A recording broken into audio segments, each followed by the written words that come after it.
I'm going to see the mistakes, but I'm only going to probably touch on maybe 50% of them at most. The other 50% are for the player to figure out for himself. Yeah. And so until he works through those mistakes on his own, he's never actually going to learn from them. If the other 50% are always covered by the parent, then how many decisions does the player ever have to make? Or problems that he has to solve? Or difficulties that he has to work through? Mistakes that he has to manage? Zero. So when does he learn? Never. He doesn't learn. I do want to ask you one thing. You don't have to answer this, though. What's the funniest thing you've heard a parent yell on the sideline? Or like, no, take that You already back. know what no, I'm going to say. I know, not the funniest thing, but all right, do this. What's like the wildest thing you heard a parent say on the sideline? It doesn't have to be from like your team parent saying it, but like just another team. Like, you're taking my mind in a different direction now. Can I say the funniest thing? Yeah. All right, so my U12s back in the day. I guess they weren't U12s at the time. Yeah. Whatever age they were. You know, we're teaching them how to keep possession, right? We lose the ball, and I just hear a parent from our sideline just go, "Converge!" Oh, baby. Baby. I love it.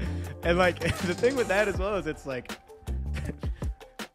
that ain't even something bad to yell out. Like, I'm not mad at that. It kind of makes sense if you think about it. I ain't mad at that. Just not a word I've used to describe that. No. To describe that defensive action man, before. No, but we are actually live. This is FOOTYPOD 30. Feels weird to say that. Yeah. Hit a new digit, man. It's a new digit. New digit. We were working real hard for that digit. Yeah. Took us We a couple kind of weeks. did a couple of fun episodes recently to get ourselves to those new digits, and we got through it. It was good. It was fun. Champions League. You know, we're gonna be back for more because we like watching the game and we like sharing our thoughts about the game with you. But this podcast is meant to tell the truth, and that's what we want to do here. Nothing but the truth. Nothing but the truth. Before we tell any truth today, I'd like to give a quick shout out. Soccer Innovations. The ball's kind of slippery, so can't really palm it too good, but shout out. They give us a lot of great exposure and great equipment, so we appreciate them for that. Also, a happy early birthday to our co-host, Mila. The co-host. Co-host, Mila. She's Mila, over there come chilling. here. Hey, girl. You want to come sit? Okay, you're going to go over there. She's turning 10 tomorrow. I know most of y'all are surprised by that. You're probably thinking, wow, she's so youthful and energetic. And you're right, she is. She's also a beautiful little dog. Big dog. You want to sit right here? Come on. Come on. I think she's shy. Come on. It's your birthday. You got to come sit down. There's room for you. Join us. Come on. Come on. You can do it. Come on. Come on. There you go. There we go. All right. Right here. Right here. Right here. Right here. Right here. There you go. There we go. Okay. Mila, it's actually good that you're here because you're a parent, or were at one point. Mila had babies when she was 1.5 years old, which is pretty young to have babies. It was unintended, but she had some pretty healthy puppies and was a great mother to them. There you go. She has that motherly instinct. Oh, you can see it. Yeah, for sure. It's important to note because this episode is about parenting. It is about parenting. Neither you or I have kids, but, you know, we coach kids for a living. It's something that we love to do. It's something that we take a lot of pride in doing. Absolutely. She's definitely got the most parenting experience of the three of us on this show, but we do have plenty of experience observing parenting in the field that we are in. So this episode is just to kind of talk about that, parenting with confidence. What can you do as a parent to give your kids the best opportunity to succeed? That's what we're here for. Yep. I'm going to talk about a few of my experiences. Evan will share some of his experiences. Of course, these experiences are ultimately about specific situations. Yeah. But we're not here to expose anybody, make anybody look bad or feel bad.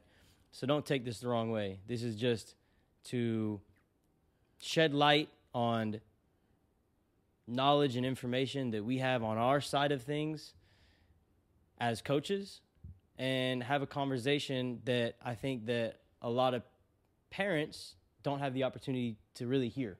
Yeah. And I'm also going to share some stories about my mom that I will be calling her out on, so don't hate me. Mom, if you're watching, don't hate me. Love you, Mama Bozman. Love you, Mama Bozman. So that's what we're going to talk about today. Yep. And I think there are three main things that kind of sum this whole episode up. Two things that you shouldn't be doing as a parent. And obviously everything that we're talking about here is specific to the sport of soccer, which, you know, other sports, culture, things may be different. Yeah. But we're speaking soccer specifically. Yeah. Specifically from a standpoint of coaching and actually, you know, being there to help a player or a child succeed in that sport that they are choosing to play at a young age, choosing to fall in love with, choosing to spend a lot of their time in, choosing to, you know, obviously spend a lot of their parents' hard-earned money in. So, I mean, it's something that we don't just, like, witness from afar. It's something that we witness that directly affects the environment that we're trying to work in. 100%. It does. Yeah, that's a good way of putting it. You know, it is about the kid for sure. Yeah. And that's really what this episode is about. But there is also the aspect of, like, our work environment, right? Like, this is where we work. This is our business. And so we want to make sure that we are working in a healthy environment. And there is part of that to it as well. But, of course, the priority is the player, because that's what we do it for at the end of the day. And it's about creating the right environment for them to grow and succeed. Yeah. So, you know, I did write a blog on this recently. This was blog number 18, titled Parenting with Confidence. And if you did read it, I appreciate that.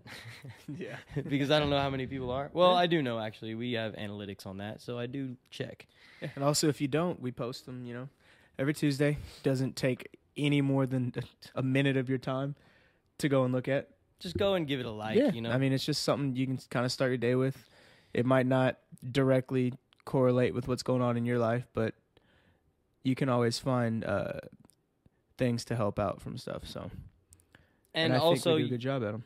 The more you have, the more you can take from later on.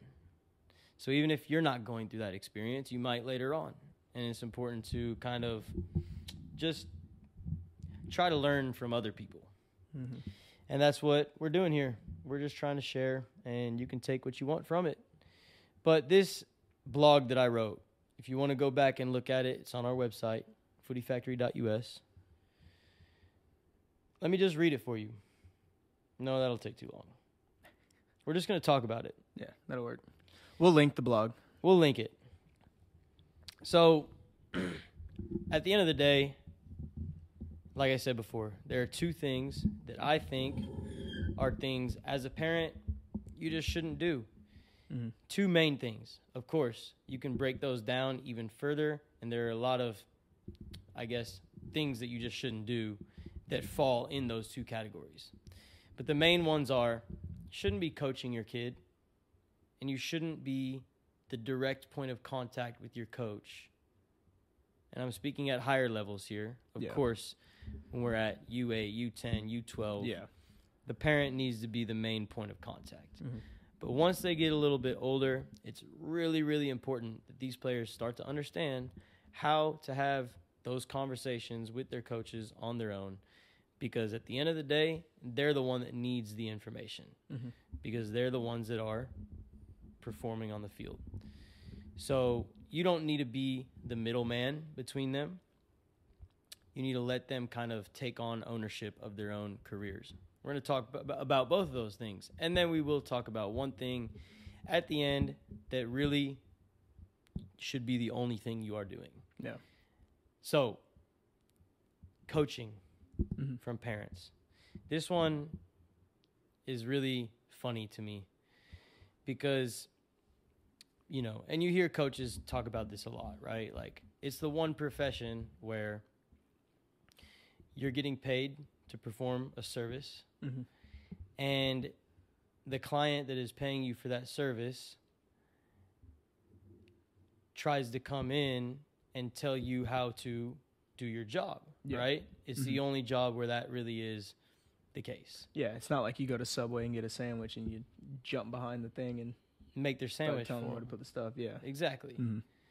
So, you know, that's something that coaches talk about a lot, and it's very true. You know, of course, parents are very invested into their kids, and you know, I think there is kind of I would say, a belief on the parent side a lot of times that they are kind of a partner or an investor into their children's athletic soccer development, right? Yeah, for sure. And that's fair. You're paying for everything. Yeah. A lot of times, especially in this culture. Like, and it is totally. your kid who you are raising. It is your kid. Yeah. That is your blood. You produced that child, right? And you are paying for everything that they're doing. So it is totally reasonable to have that belief, right? Yeah. We'll just call it that. But on the other side of things, who is the expert that you're paying to do that job, right? So it's like, what are you looking for from that person? Are you bringing someone in to support you, or are you there to support them? And who is it for? Is it for you, or is it for the player? Because if it is for the player, then at the end of the day, that should be the focus. It's not about the parent. And a lot of times when parents invest that much into their kid, it's for the right reasons, but it tends to become more about them than their child's development. Yeah. And that's where I think that a lot of times you see the parents that like to coach a lot on the sidelines, that like to give instruction, that like to tell, you know, their players what to do when they're in a training or a game environment. And that's tough for me because, you know, what are they there for? You know, are you putting them in an environment where they're supposed to be learning? And if you feel like they are learning and developing, then by you getting in the mix of that, you're blocking that learning and development. There's so many things that I think parents are saying to players. They don't really understand what it is they're saying. And it's just crazy. You know, you think about top professional players in the world, world-class players. There's a picture that goes around a lot of Messi and Suarez. It's an amazing picture. Just sitting there, two of the greatest players of all time, right? Yeah. Ever. Are just sitting there, watching their kids play a game, sitting in their lawn chairs, soaking in the sun, shorts rolled up, flip-flops kicked off. Such a funny picture. Shades on, drinking their yerba mate. Yeah.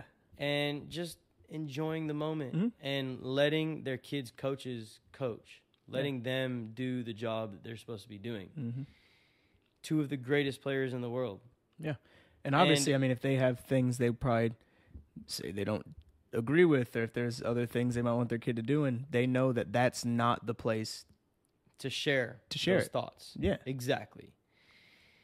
It's just crazy to me. It's actually kind of funny. It's like, if these two players are able to just sit back and be a parent in that situation, then why can't little Johnny's mom and dad?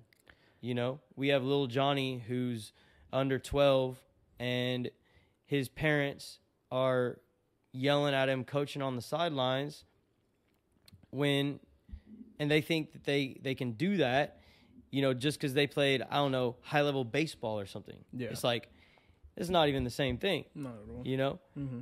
And I am sitting there as the coach, right? This is a metaphorical situation. But I'm sitting there as a coach trying to do my job, and I have someone else that's basically being a counterproductive force in this whole equation. Yeah. It's like everything that I'm trying to get this player to do, which is to learn how to make decisions for themselves, to play the game for themselves, is now being controlled by the parent. Yeah. And so often you see players that are hesitant, that, have maybe all the tools necessary to like be successful and play at a high level, all the technical ability, fit, like strong, like have the athleticism. You'd think, why is this player not a top player? Well, a lot of times it's what's going on up here, you know? And sometimes like the players are always thinking about what the parent is thinking about instead of thinking about what they should be thinking about in the moment, to be present, to be able to adapt to situations, to be proactive to things that happen and anticipate situations that are happening, rather than always just being reactive and always being a step behind. Because, even like a lot of the players that we coach, I know you've come across this, where you will have a mom or a dad that did play soccer at a high level, or it's a mom or dad who actually does coach as a profession, but they end up bringing their child to play for our team or for us to do the personal training because they don't work well with their parent, or like they don't train well because it's a mom or a dad. And it's nothing that has to do with the dad or the mom's skill level at coaching. It's just, that's just a tough thing to do sometimes. And so they'll bring them to you, and then they're completely free under you. They work hard under you. They listen under you. And anytime that happens, it's another funny thing actually, is like, I feel like a lot of the times the players that I coach that their parents are actual coaches are the ones that just sit back and let you do your thing. And they're the ones that know, like, sure, I could be doing the same exact job he's doing, but maybe I don't get across to them in that setting because I've tried it. So I'm willing to pass that on to someone else who I entrust to do it, who I know I might not completely agree with how they coach. I might not agree with everything they do, but what they're doing is working because my child is focused. My child is working hard. They're not throwing a fit, as opposed to where if they were working with me, maybe it's one of those things where they're good for a little bit and then something happens and it just kind of seems personal. And I think that's literally what you were getting to, is it's just like, it's like that mental break. It's like you're already worried about, not worried about, but you're already like listening to your teammates. You're already listening to your coach. And at a young age, when you're trying to learn all you can about the sport and you're still trying to perform, you're still trying to try new things, it's like, do you really need that extra voice coming from the sideline? Yeah. Because, if they struggle to, a lot of the times they struggle to listen to the coach already. Sometimes they don't want to listen to their teammates because they think their teammates are being mean, or they think their teammates don't know any better than them, which they might, but you still have to learn to listen to them. Right. They don't need a third voice there on the sideline. Because then how are they supposed to even receive the ball? How are they supposed to dribble if there's shouting coming from, instruction coming from the coach, instruction coming from the player? Oh, and now there's instruction coming from the parent?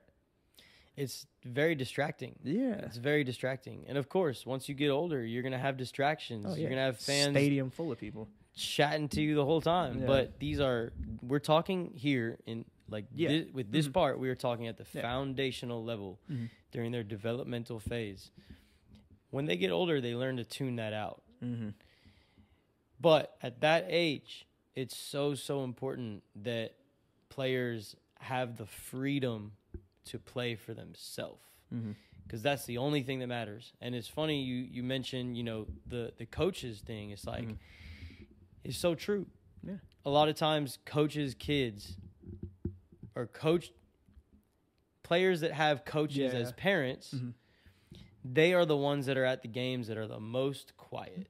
There's a video of Ole Gunnar Solskjaer, the old Manchester United manager, going to watch his sit in front row, going to watch his daughter make her debut for the women's team, at Manchester United.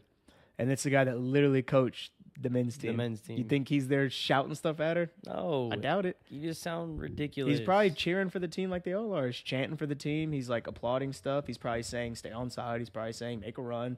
Like normal stuff that fans yell in the stadium. Right. Fan stuff. But it's like at that level, there are no fans. There are only coaches, players, and parents. Parents, yeah. That's it. Mm-hmm. And so the parents try to act like fans, and they mean well a lot of the times, but a lot of times they just don't understand that it does not come off that way. Yeah. I feel like a lot of the times parents don't know they're doing it. And I feel like for the most part, I feel like they don't know that what they're doing is actually hurtful to the player, even though they're trying to be like helpful. Yeah, they mean well. In a sense. And obviously it sucks when you're a parent, because, I mean, I've had to do this, you've had to do it, where you actually have to go talk to a parent and let them know. And I know a lot of times some of them just are literally like, oh, I didn't realize it was that bad. Yeah. That's what I was going to say about my mom, for instance. Like in high school, I mean, you've obviously doing the whole Afkhaminia thing with me. You know, my dad and my mom are two different people. My dad likes to, if I'm playing right back on this side of the field, my dad likes to sit on this side of the field by himself, quiet. Just so we can watch you. Yeah, and then he'll move to the other side. The only thing my dad will ever say, back in college he'd all the time, is he would just say, stay on side or watch your line. Yeah. And a lot of times it would help me because I wouldn't. Right. And it would help me. But for my mom in high school, for instance, funny story, she would always, like, she would just be the one that would, like, constantly just talk. Yeah. So it'd be like, oh, get rid of the ball. Oh, I'll do this. I'll do that. But it wouldn't just be to me. It started out with me, but then ended up getting to, like, other players. Yeah. And so then one time, my friend Kyle Shunky, so I was playing with, like, Preston Hunter and all them. Kyle turns over, he literally looks at me. He's like, Evan, tell your mom to shut up or I'm going to walk off this field. And so I'm kidding you not, I had a talk after the game with her. And then she, like, apologized to Kyle. And then I think my high school coach kind of mentioned something like, hey, like, I get you're trying to help the guys out and, like, help the team, but, like, just be a little more, like, careful with kind of what you're saying. Like, we all know you mean well, but you got to remember that, like, you can also be a distraction. If they constantly hear this noise, then whenever they get the ball, they're going to expect the noise, or they're going to expect to say something, or if they make a bad pass, they're going to expect to hear that. So, I mean, it just took that conversation from me to her, the coach talking to her, my friend, her apologizing to my friend. And then she was, from there, she was just all, now she's like, I mean, you've seen her now in games. She's like talkative, but it's nothing crazy. So I'm curious, how did that conversation go that you had to have with her? Oh, I mean, I was like, Mom, you gotta stop yelling. Cause there'd be times where I'd be in the game and love you, Mama. I would just be there. And it's like I would pass the ball to, like, Kyle, or just say a center mid, for instance, right? And they would maybe beat a person, could play the ball to me, but try and beat another one. Something that, like, any player does. They lose the ball. Okay, so what? It wouldn't be, like, over and over and over again. Yeah. And then she'd be like, oh, release the ball. You hold on to it long, blah, blah, blah. And I was just like, Mom, listen, like, you yelling those things in the crowd is not helping anybody. Because I was like, at the end of the day, if a player makes a mistake, they know they made a mistake. Yeah. The coach doesn't even call out their mistake like that. The coach will literally say, hey, just release the ball a little sooner. What do parents usually say? Oh, he's a ball hog. Oh, he's trying to make it all about himself. Oh, He's a showboat. I think it comes down to parents not really knowing how to actually get what they want to say across. And so I think it's better that they just don't try to. Because there's stuff parents can yell in the game, like, oh, keep working hard. Oh, don't give up. It's encouraging. Yeah, intensity, all that kind of stuff, you know? But if you're just over there, like, trying to talk like the coach is talking and do that stuff, it's like you're not going to be able to get it across how they do, because you don't really know what you're talking about, because you're only hearing it at most once a week at a game, maybe twice a week if you go to practice. Yeah. But a lot of the parents that are talking in the games don't go to practice. They don't watch the practice. Yes. Or they don't ask the coach what the philosophy is of the team, how they're supposed to play. So they're literally just echoing stuff that the coach is saying, and so it doesn't really add up. Right. Yeah. And that's kind of, I think, where I was trying to take that before is with players receiving criticism or coaching from their coach, it's constructive. Yeah. When they get it from their parents, it becomes personal. Exactly. And so that's whenever you create this box around the player where their growth is stunted in every direction. They can't move forward. They can't go up. They're stuck because they're following your every instruction like a robot. Yeah, and if they're stuck, they're ultimately moving backwards. Exactly. Yeah. So, yeah, I'm glad that you brought that up, and I think that kind of, plays into the whole situation of like them growing out of that too. Mm-hmm. It's like, yes, as coaches, we see the same mistakes that parents are seeing. Mm-hmm. We know when a player is making a mistake. We see every single one. But am I going to tell the player every single time he makes a mistake? No. Like, I'm going to see the mistakes, but I'm only going to probably touch on maybe 50% of them at most. The other 50% are for the player to figure out for himself. Yeah. And so until he works through those mistakes on his own, he's never actually going to learn from them. If the other 50% are always covered by the parent, then how many decisions does the player ever have to make, or problems that he has to solve, or difficulties that he has to work through, mistakes that he has to manage? Zero. So when does he learn? Never. He doesn't learn. And, I've been kind of trying to like be touchy about the words that I use and like the stories that I'm telling here, because I'm obviously still working in a team environment where, I am managing parents, right? Mm-hmm. Fortunately, I have a great manager who takes a lot of that off of my shoulders, and she does an unbelievable job. But I'm at a level now with my boys where, I'm trying to get them to understand like how to have those kinds of conversations. Yeah.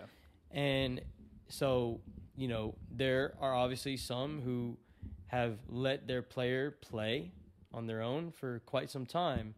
And I think there are others who are still trying to figure out how to let that go a little bit. Yeah, for sure. And so, it's those ones that need to learn how to have that discussion. Like, it gets to a point where, okay, like, you're not supposed to be doing that at a game. Mm-hmm.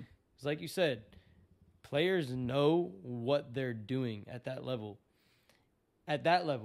But at a younger level, a lot of times they don't know what they're doing. So it's like, how are you helping them by, telling them what to do all the time? Because then they never learn what to do for themselves. And then they get to an older level and they still don't know what to do. Yeah. But once they do get to that level and they know what to do, they still don't need your coaching because they know what they're doing, right? So either way, whether they don't know what they're doing or whether they already do know what they're doing, they don't need a parent to be a coach. Mm-hmm. They need their coach to be a coach, because their coach is, like I said before, always with the idea of developing, helping, pushing the player on. If they're a good coach, obviously. Now if your kid is in a situation where they are not developing and not getting better, and it's down to the individual coach's training techniques and things like that, specifically, that the coach is doing wrong, well, that's a different story. Maybe you need to find another situation for them. Yeah, I feel like you just got to eat it and leave at that point. Exactly. But even still at that point, it's not going to benefit the player if you're coaching them through the game, even if you don't think the coach knows what they're talking about. That's another thing I've even talked to some parents about, just whenever, obviously more so from like a private coaching standpoint, where they come up and it's like, oh, we don't really like the coach right now. We're just going to try and look for someone else after like the season ends. And even those parents that I've talked to, like in the games I've gone to watch, like they specifically tell me why they don't think their coach is a good coach. And I kind of like hear them out. And then a couple of times I'll actually go to the games and I'll see for myself, like, oh yeah, this isn't a good situation for them to be in. Yeah. But even with those parents, like they're still there cheering the team on the sideline. They're not like just yelling at them. Supportive parent. And at the end of the day, I mean, I kind of tell them, like, it's the same as like when we tell players that if you train with us, you don't have to only train with us. Right. Everyone benefits from every single coach they have, whether it's a good thing or a bad thing, Yeah. Because I mean, you'll take the good with the bad. If you're used to having say you go to a coach for a year that does nothing but yell and get on to you and doesn't coach you at all or anything like that, it's probably going to toughen you up a little bit. You're probably going to learn how to maybe self-motivate yourself or how to go off of what your teammates are saying. And then by the time you get to the next situation, it's like, oh, well, now you this have that coach, experience. yeah, this coach actually means well. He's still very vocal. Oh, but I'm used to the vocal part. That doesn't bother me. Yeah. Type of thing. I'm used to this. There's always something you can Yeah. take from any situation. And that's If you choose to. exactly. Yeah. And that goes back to what I said at the very beginning of the podcast. Yeah. It's just what you want to take from it. Like these are just our experiences. These are just the things that we observe and recognize, having been coaches for a little while, and it's just what you want to take from it. You know, you can take what helps, you can disregard what doesn't, but hopefully it does, and you do find something, because that's all we're trying to do. And you know, again, it's like it's for the player. It's to help them learn how to manage their own situations and help them grow, because at the end of the day, they're the star of the show. You know, we're all just playing our supporting roles. Yeah. And so the player has to eventually learn how to manage each of those relationships. They're going to have coaches, they're going to have parents, they're going to have, you know, physical therapists, strength and conditioning coaches, doctors, teachers, you know, the list goes on, people that are going to support them on their journey in developing their career.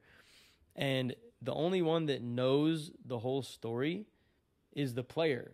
They're the ones that know every single angle of that plot, right? Yeah. And that leads me into the second thing that parents shouldn't do.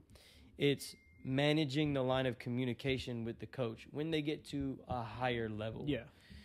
So there are things that the parents should know about and should be, you know, kept in touch with, and that's the logistical side of things. You know, many of them are still paying for their players to play at this level, whatever level they're at.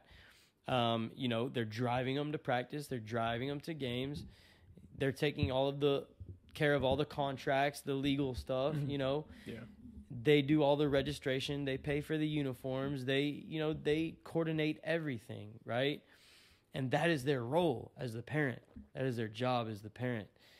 But the parent shouldn't also be the mediator between the coach and the player, because then at the end of the day, all they are is a middleman. Yeah. So the way I see it, it's like, I need this information to get to the player. And so with the team that I'm coaching, I've, you know, really, really made that expectation clear that my communication is with the player. Yeah. So I guess before you go on with that, just one thing, what age do you think that starts at? I mean, obviously you kind of ease it into. Do you think it's like the age when they start getting cell phones? Do you think it's like high school? Do you think it's... So as we said before, like U8, U10, U12, these players, like, yes, they still need that line of communication, you know, passed through their parent a lot of times. But when you start getting to that age, I think it starts to shift. And that's whenever, you know, at U14, U15, right when they're getting into high school, they really need to start having those conversations with their parents if the coaching aspect of it on the sidelines is still an issue. Yeah. And you know, I know you have something to say, and I just want to get this thought out, but it's like, you know, how do they have that conversation? You told us about how you had your conversation with your mom. It's just really direct and just kind of laid it out there. Like it wasn't personal at all, but a lot of times it can be taken personally. But what I think the player needs to understand and what the parent needs to understand is it's not affecting the coach. It's not even a lot of times affecting the other players. They're tuning that out. If it's not their parent, they're probably tuning it out. The coaches are definitely tuning it out. I feel like it's almost like you're not even tuning it out. It's like you just don't even hear it. It's just background noise, right? And you know, I'm aware of it. Like, obviously. I notice it, but it doesn't affect me, my decision making or anything that I'm thinking about. Like, it doesn't even faze me, but it is part of the background noise, the atmosphere. Just like if you were playing in a packed stadium, the atmosphere It's just a different atmosphere, right? And so, you know, you notice it for sure. But the one player, the one person it is affecting is that player. Yeah, your child. That's the only player that's being affected by it. So if they're the only ones that are being influenced in a negative way, they're the ones that have to figure out how to solve that problem.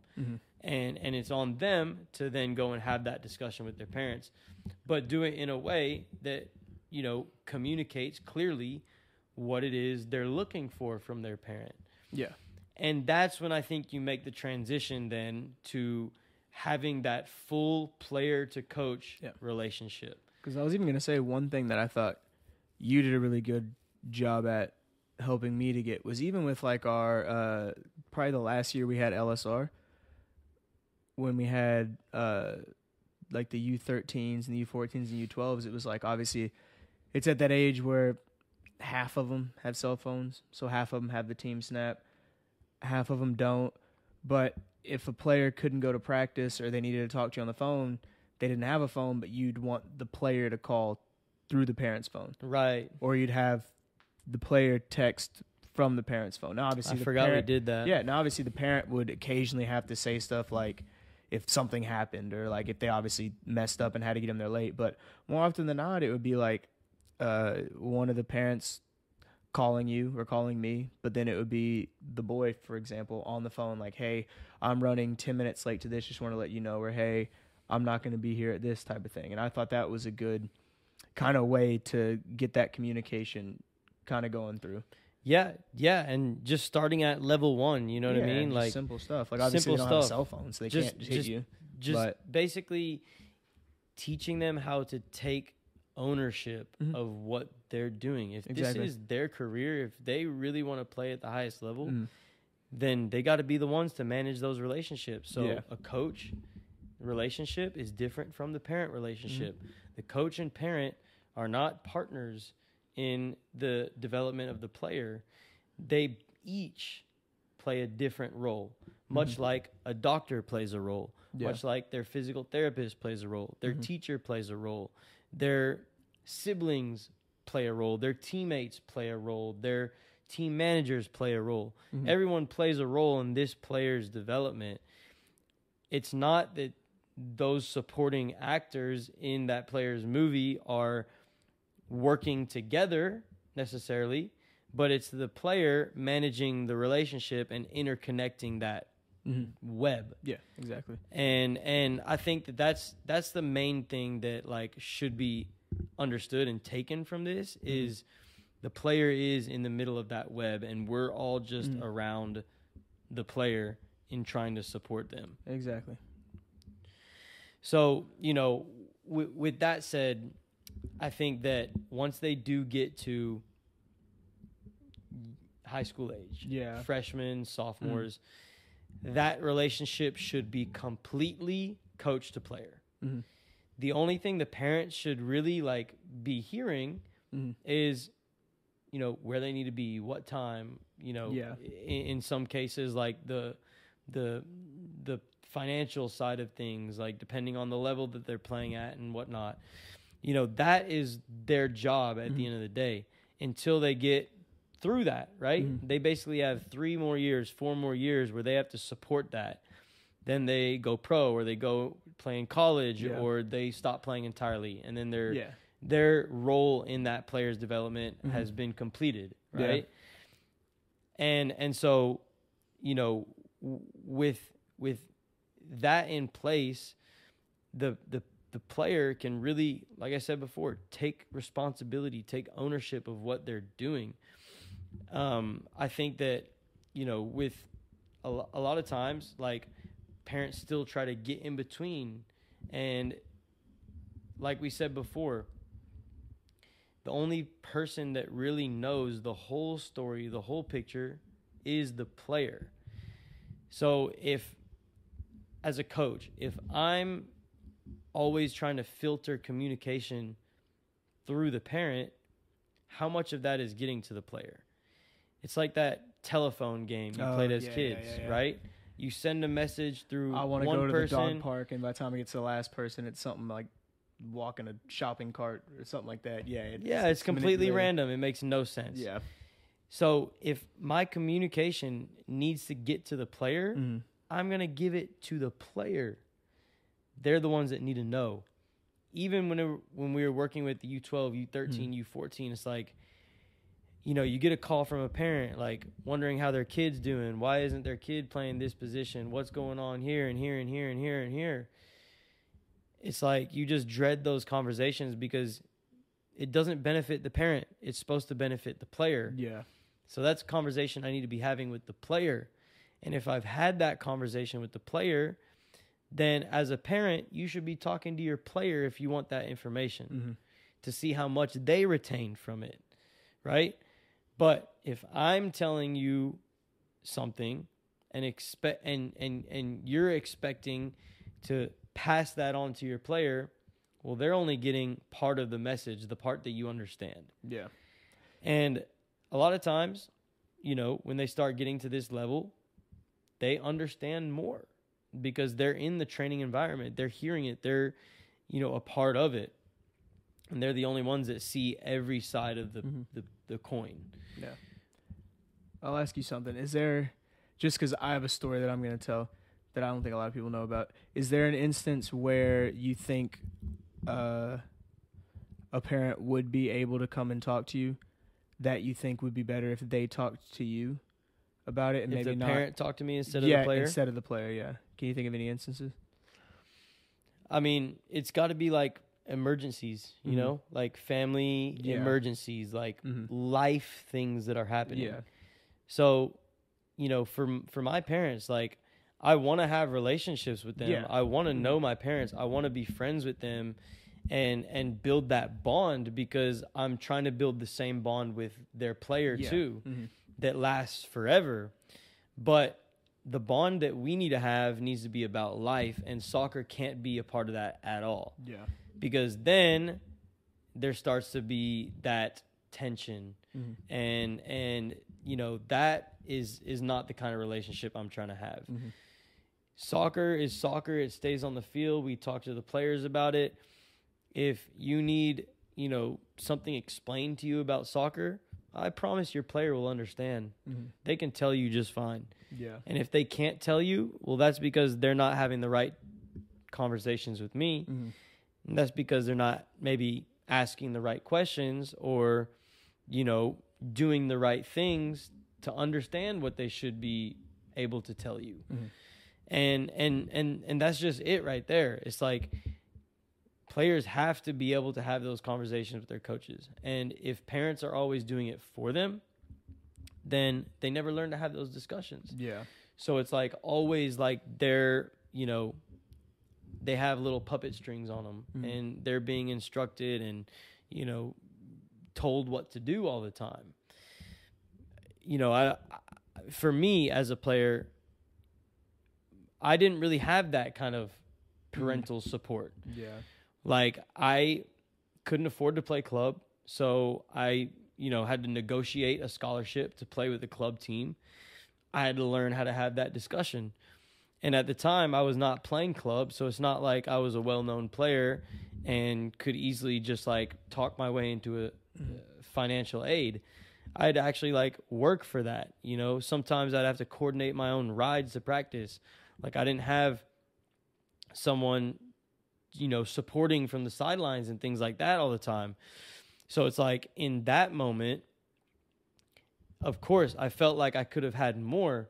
But looking back on it, I'm like, well, that's exactly the reason why I got as far as I did, why I'm still able to keep this game a part of my life and still be a part of it at an extremely high level. It's because of that. It's because I had to figure it out for myself. And, again, I took ownership of it. I owned what I was trying to accomplish, and I got really far for the situation that I was placed in. Yeah. So I'm proud of that, like that's something to be proud of. And like, I think that a lot of players don't really take full ownership of what they're trying to do. It's like, they're just there to be there and they don't really understand how far it can really take them because they only see what's in front of them. Yeah. And parents, I think, can really help their players to start to see that bigger picture by forcing them to take ownership of it early on. Mm-hmm. The earlier, the better, because then you figure out whether you really love it or not, whether you're really passionate about it, whether it's something that you actually want to pursue for your life. You know, like, are you going to put your life into this? And until they figure that out, like, they're never really going to be maximizing their potential as a player. Yeah. So for me, it's interesting. So I obviously walked on at WT, and I was probably like the last cut my freshman year. And so kind of right whenever those cuts came around, my dad had came down to Canyon, and he was just there to like watch one of the spring games. And I think it was like probably the games right before the actual season started. And so I knew that he wanted to talk to Butch, but I didn't know if he was gonna or not. And so he ended up talking to Butch. And so it was kind of right after I got cut, because my dad knew that like I loved the sport and that I wanted to stay at WT and like actually kind of like dig my way out, like actually kind of earn myself a spot on the team and like earn myself to get scholarship, earn myself to kind of eventually where I got to. And so my dad wanted to have a meeting with them.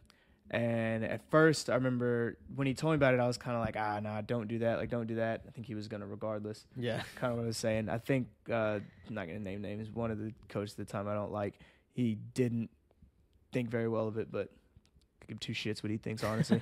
But so he ended up meeting with Butch, and they were Did you just catch there. him on the field, or how did No, this I mean, happen? I think he literally just kind of hit Butch up, and he was like, hey, like, would like a second of your time. Like, don't like think I'm here trying to beg for Evan to get on the team or anything. Like, he's too old for that. I know how this works. I just want to like talk to you like kind of like man to man. And I think Butch liked that, I guess. And so he kind of went in there, and I think he was just trying to get an idea of if this is something that I should actually write out. Like, if he did have any plans for me at all in the future. And I mean, Butch was straight up, and he's like, yeah, I mean, we have plans for him in the spring. Like, we think he's going to be a good player for us in the next coming years and for the program. And that's probably the only reason I actually stayed at the school. I definitely would have left in the spring, I think, if my dad didn't talk to him. And so that's the weird thing to me is, like, my mom and dad were never the type to just go, like, openly talk to the coaches. Like, they'd go to practice every once in a while, unless I rode with, like, one of my friends who was on the girls' team for Texans. Like, they would never really go to practices. They would never kind of talk to the coaches if I weren't playing a lot. They'd be like, hey, just like work harder, do this, do that. And so that's why I thought it was really funny that like that was the only time my dad ever did it. And so I don't know if it was him just like knowing, it was probably just the fact that I was like 6 hours away. Yeah. Just making sure I made the right decision. But I mean, that's like the only time my dad ever did it. Well, and it's interesting you brought and that up. that's kind of why because I asked you about like, can you think of a situation where a parent would do that? And that's why I think my dad did it, because he was like, hey, like just man to man, like if you don't have any plans for my son here, like just like let him know. Yeah. Because a lot of coaches tend to beat around the bush. They beat around the bush. They sugarcoat things. They sugarcoat things. Yeah. And my dad was like, hey, like, you know, he's willing to commit here for 4 years. I want him to be prepared for this, be prepared for that, but also like if you don't have any plans at all, like you need to let me know. Yeah. You need to let him know. And that's fair. Like thing. that's an honest way to approach that whole situation. Yeah. Like if a parent approached me about something like that, like first of all, we would never be in that position anyways, because I'm never going to sugarcoat things. Like that's something I really, really try not to do. Yeah. Like I try to be as honest as I possibly can without like, you know, being brutally honest. There's a difference, of course.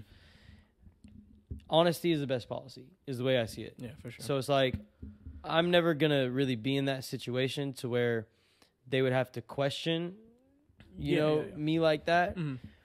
Because I'm always going to tell them what I think of them, you know, and I'm going to tell them what to expect from the beginning. Yeah.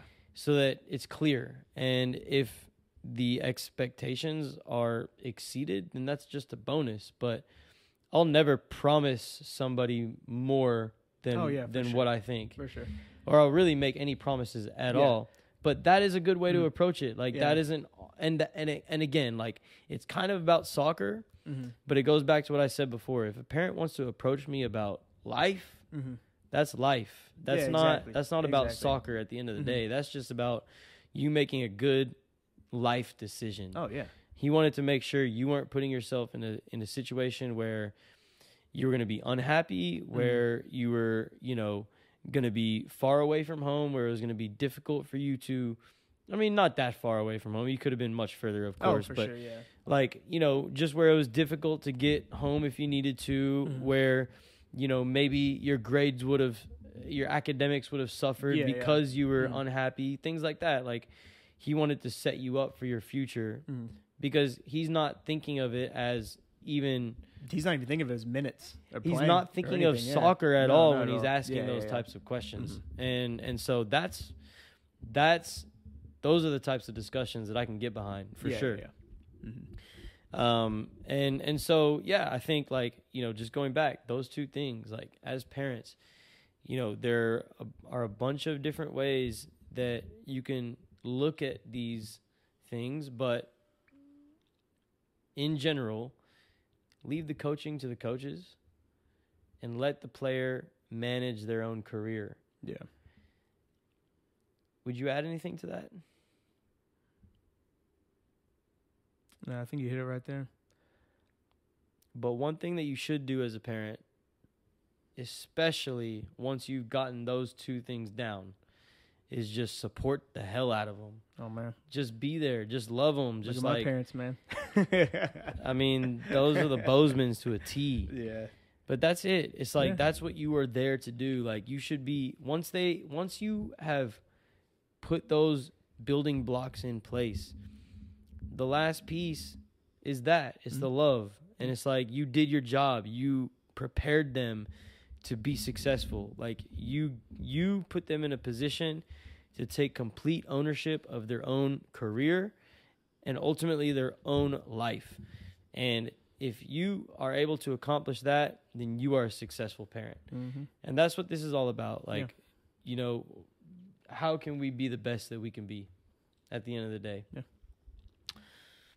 I mean, there's times when you and I coached, you probably do it now, where start out the first 5-10 minutes of a game, just don't say a word, just kind of see how your team's doing. Trying to see it. I mean, I'd encourage every parent just to, just watch. Not just be dead silent the whole time. I mean, just like kind of sit back and just actually watch and kind of take note of the things you say. And also, if you are quiet, you can hear what a lot of the other parents are saying. And I guarantee you're not going to like a lot of what they say, even if it's not bad. And you're probably going to, in your head, realize, ooh, that might be me.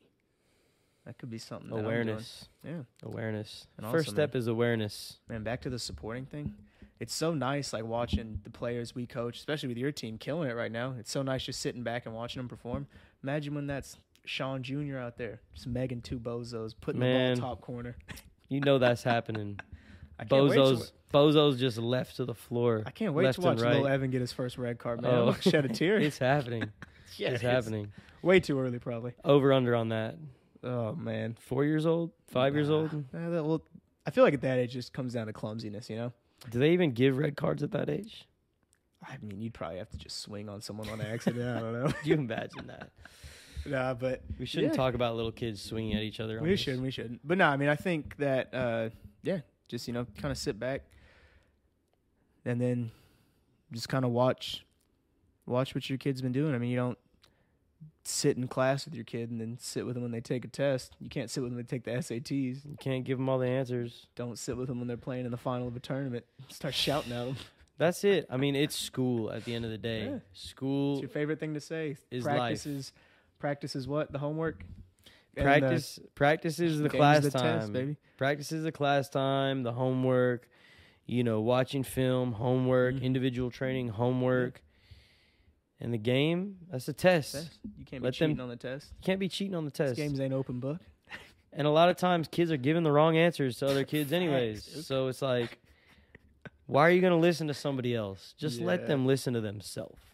That's all. Yeah. I do want to ask you one thing. You don't have to answer this, though. What's the funniest thing you've heard a parent yell on the sideline? Or like no, take that You already back. know what no, I'm gonna say. I know, not the funniest thing, but all right, do this. What's like the wildest thing you heard a parent say on the sideline? It doesn't have to be from like your team parent saying it, but like just another team. Like, you're taking my mind in a different direction now. Can I say the funniest thing? Yeah. All right, so my U12s back in the day. I guess they weren't U12s at the time. Yeah. Whatever age they were. You know, we're teaching them how to keep possession, right? We lose the ball, and I just hear a parent from our sideline just go, "Converge!" Oh, baby. Baby. I love it. And, like, the thing with that as well is it's like, that ain't even something bad to yell out. Like, I'm not mad at that. It kind of makes sense if you think about it. I ain't mad at that. It's just not a word I've used to describe that. No. This to describe that defensive action man. before. I think my favorite is I used to play with this kid Kevin in high school, and he said like the funniest thing was on his Aces team. There'd be a parent, the kid's name, I think his name was like Nime or something like that, and he would just like his mom would always be like, "Shoot the ball, Nime, shoot it!" Just from wherever. Wherever. Pull it. Wherever, dude. Pull it. Wherever. He could win the ball in his own box. Shoot it! Shoot it. Like, what? In the goal. Shoot it right now. This kid can't even kick half field on a good day. What are you talking about? Shoot the ball, man. Shoot it right now. Okay, so what's the craziest thing you ever heard? Oh, man, the craziest thing. I don't even know how I would define crazy, though. I've heard some pretty crazy things said. I mean, a parent used a racial slur at me when I was playing. That's a story for another day. That's probably the craziest thing I've ever heard on field, man. That blows my mind, man. Yeah. That blows my mind. It's not even uncommon either, No. which is like... And that's a time when another parent on another team stood up for me because my parents were out of town. That's so unacceptable. That one was tough. Man, craziest thing, I mean, you obviously hear like some parents talking about like fouling them or kicking them or like stomping them, like just bad tackles. All kinds of ridiculous things being said. Man, that's not good at this age. Like, you can't. What are we teaching these kids? A whole lot of nothing, man. I mean, they're already learning some bad stuff from watching soccer nowadays on TV. It's true. What was that whole, what was it, after the World Cup when we were coaching our boys and they were just rolling around the floor like Neymar, diving. man? And I was like, come on, man. Of all the things Literally that Neymar, every single session. every session, they get fouled, roll 4-5. I'm like, hey, how about you look at Neymar when he skids past 3 players? Yeah. You know, that's something you could look at. Yeah. Why can't you do that? Yeah, but you can do this on the floor. But you can't skid past these guys? Come on, get out of here. Come on now. But yeah. Just support them. Just love them. That's man. all we ask. Yeah. Anything Support else? them. Support them. Let the coach do the coaching. I mean, you have a car ride home and a car ride back. That's a whole nother discussion we can have, but just do with it what you will, you know.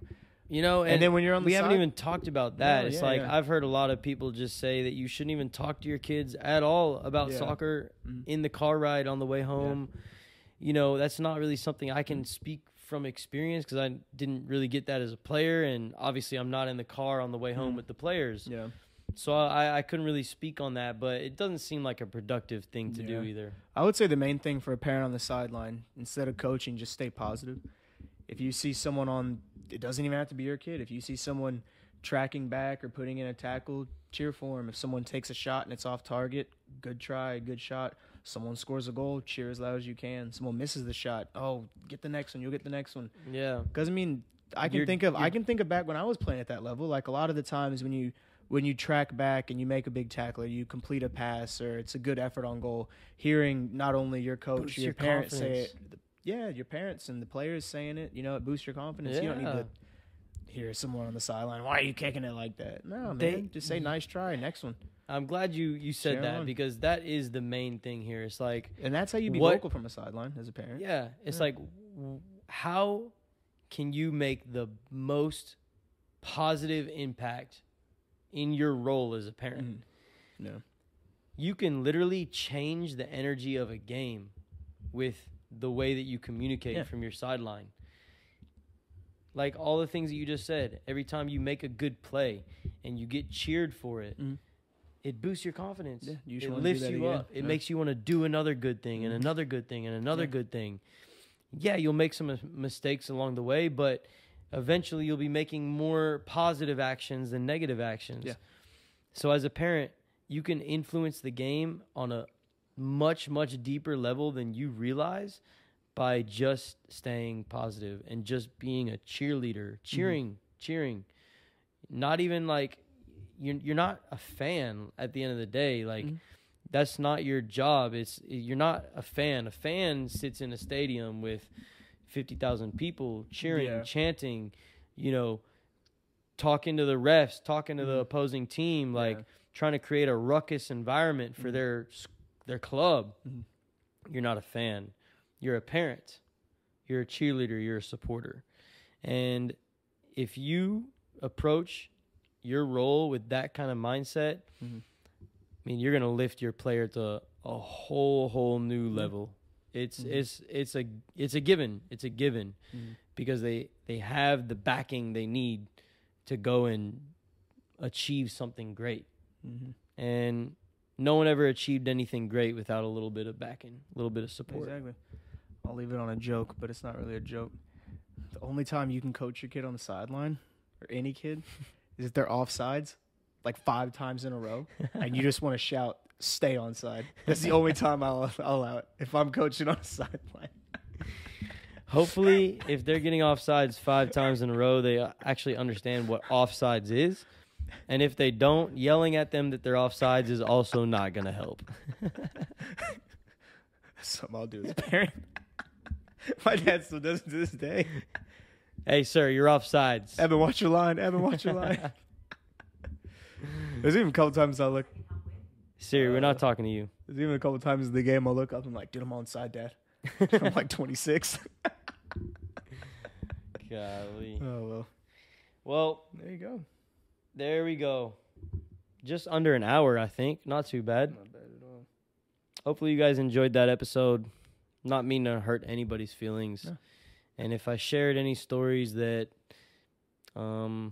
sounded personal, I promise they weren't.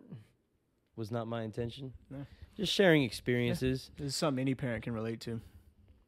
Yeah, 100%. No one's perfect. No coach is perfect. No parent's Listen, perfect, I'm no learning. player's I'm perfect. learning. I'm Yeah. learning how to eventually Yeah. be a parent because I'm not a parent. I guarantee you the first time I'm going to watch the game as a parent, it's going to be hard for me to shut up. I will, but it's going to be hard. Yeah, I will for sure, but it will be difficult. So I Yeah. understand why it is difficult for a lot of Yeah. people, and I get that. We mean well. We want to help, Yeah. but we got to help the players help themselves at the end of the Exactly. day. So There you go. we'll leave it on that. FootyPod 30, sponsored by Soccer Innovations. Mhm. Prior to Mila's 10th birthday, Mhm. parenting with confidence. Give us a like. What is it?